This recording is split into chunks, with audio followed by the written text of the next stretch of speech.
destino beffardo ha voluto che proprio il mezzo che lui guidasse ne fosse proprio la causa, è una tristezza che tantissima brava gente esce per lavorare e poi non ritorna più a casa per pranzo alla famiglia, perché credo comunque che oggi a pranzo, oggi era sabato, sarebbe stato a pranzo oggi Andrea come di consueto, insomma fanno tutti gli operai, tutte le persone insomma.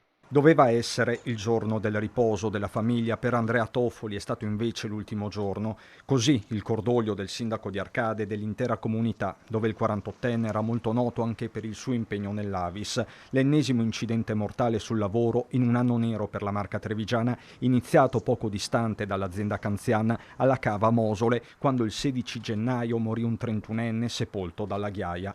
Una strage continua, tuonano CGIL e CISL della marca. Di una morte ingiusta parla la deputata del PD Rachele Scarpa. La sicurezza evidentemente non è una priorità, dice. Davanti ai cancelli della ditta anche gli esponenti dell'Associazione per Mattia Battistetti, il ragazzo morto in un cantiere a Montebelluna nel 2021 e la Rifondazione Comunista. È una strage che non è più tollerabile.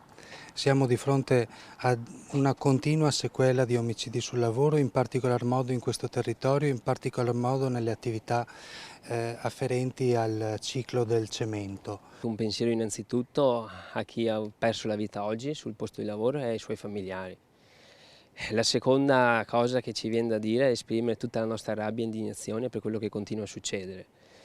Noi stiamo raccogliendo le firme per l'introduzione del reato di omicidio sul lavoro e di lesioni gravi e gravissime, che è una proposta di legge iniziativa popolare e credo che sia proprio necessario che ci sia una mobilitazione anche popolare per questo.